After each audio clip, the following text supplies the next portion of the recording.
अंतःकरणाचे परिवर्तन आणि अध्यात्माची पहाट फुलवणारे आपल्या हक्काचे यशवंत प्रसाद न्यूज. यशवंत हो, जयवंत हो, यशवंत हो, जयवंत हो, यशवंत हो, जयवंत हो. बोला पुंडलिक वरदा हरिविठ्ठल श्री ज्ञानदेव तुकाराम पंढरीनाथ भगवान की जय. परमहंस सद्गुरु श्री यशवंत बाबा महाराज जन हो. आज 28 एप्रिल. संतांचे संगती मनोमार्ग गती, आकळती श्रीपती येणे पंथे. संगत धरावी सदा संतांची, नको बाबा संगत कदा कदा दुर्जनाची. ज्यांच्याकडे चांगल्या गोष्टीचा कधी अंत होत नाही ते संत, ते श्री गुरु, म्हणून त्यांची संगत महत्वाची आहे. सज्जन को सज्जन मिले चंदन में कपूर, दुर्जन को दुर्जन मिले भांग में धतूर.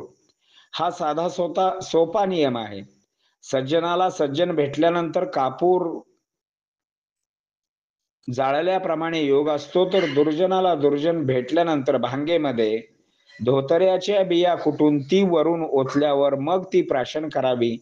मग तिचा अंमल जसा वाढतो चढतो, आपण काय करतो आहे याचे भानच राहत नाही. एक जण भांग पिला, परिणाम रात्रभर एका खांबाला प्रदक्षिणा घालू लागला, तर दुसरा घराचा जिना चढायचा आणि उतरायचा, चढायचा आणि उतरायचा. ही झाली दुर्जनाची संगत. संतांची संगत अशी बेअब्रू करू देत नाही. या संतांच्या संगतीने भक्तीचा मळा फुलतो. दुसरी गोष्ट, जो परमार्थ होतो तो इतक्या वेगाने होतो, त्याचे गणित संत ज्ञानेश्वरांनी सांगितलेले आहे. मनोमार्ग गती म्हणजे मनाचा वेग जेवढा असतो तेवढ्या वेगाने भगवंताला आकळणे शक्य होते. आता मनोमार्ग गती म्हणजे काय, तर मनाचा वेग किती ते आपण पाहू. सूर्य उगवला की त्याचे किरण दर सेकंदाला 3 लाख किलोमीटर दूर जातात, पण मनाचा वेग आपण मोजूच शकत नाही. एका क्षणात सूर्यावर जाईल, दुसऱ्या क्षणी चंद्रावर, तिसऱ्या क्षणाला दिल्लीत येईल, चौथ्या क्षणाला आपल्या घरी येऊन झोपेल तेवढेच काही मनाला चैन मिळते असे म्हणणे सुद्धा चुकीचे आहे. कारण झोपल्यावर स्वप्न पडतातच. मनी वसे ते स्वप्नी दिसे, त्यामध्ये मन सहभागी असतेच. पण या मनाच्या वेगाने म्हणजे अमर्याद वेगाने आपल्याला परमेश्वर आकळता येतो. म्हणजे त्या संतांची ताकद कशी व किती असते हे आपण जाणून घेतले पाहिजे. आपणासारखे करीती तात्काळ नाही, काळ वेळ तया लागी. त्यांच्यासारखे ते आपल्याला बनवतात आणि त्याला फारसा वेळ घेत नाहीत. म्हणून सद्गुरू यशवंत बाबा महाराज भक्त बऱ्यापैकी झाला की त्याला एक वाक्य वापरतात, आता आम्ही सर्व अधिकार तुम्हाला दिले. म्हणजे त्या भक्ताला जीवन जगण्याची नवी दृष्टी मिळालेली असते. सुखदुःखाशी सामना कसा करावा हे आकळते. जगात कसे वागावे, प्राणीमित्रावर प्रेम, भुकेल्याला अन्न, तहानेल्याला पाणी पाजावे, अखंड नामात डुंबावे, नित्यनियम साधावा, कुणाचे मन दुखवू नये, या गोष्टीमध्ये तो तयार झालेला असतो. जीवनाचे अंतिम ध्येय परमेश्वर प्राप्ती हे ते साध्य करून देत असतात. सद्गुरू यशवंत बाबांची 2 वाक्ये फार मोलाची आहेत. त्यातील पहिले वाक्य म्हणजे, पांडोबा पांडोबा शाळेला चला, दिवसाचा मळा रात्रीची शाळा, दिवसभर कामधंदा क्षणभर गोविंदा, देवाची ये द्वारी उभा क्षणभरी, तेने मुक्तिचारी साधी येल्या, असोनी संसारी जिव्हे वेगू करी, वेदशास्त्र उभारी बाह्या सदा.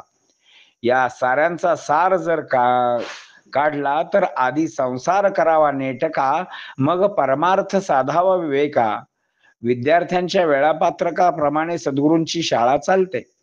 बरे, तिथे फारसे शिकवावेच लागत नाही. ती कार्यशाळा असते, अनुभवाची शाळा असते. अनुभवाची प्रमाणे ते चपलकपणे तुमच्या मेंदूत बसवतात, तुमच्या हृदयात ठसवतात. क्षणभर शिकवलेले आयुष्यभर पुरते. आपणच कमी पडतो. आपण ऐकतो मनभर आणि आचरण मात्र कणभर सुद्धा नसते. मात्र सद्गुरूंच्या शाळेमध्ये प्रवेश घेतला की ऐकावेच लागते, कारण ते आपल्या हिताचे असते. हे ज्ञान कोणत्याच शाळेत शिकवले जात नाही. शाळेत गम भन रस तळ पोट भरावे कसे याची विद्या दिली जाते, पण उद्धाराची विद्या केवळ आणि केवळ सद्गुरूंच्या शाळेतच मिळते.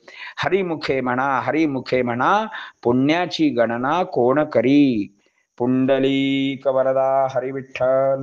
श्री ज्ञानदेव तुकाराम पंढरीनाथ भगवान की जय. परमहंस सद्गुरु श्री यशवंत बाबा महाराज की जय.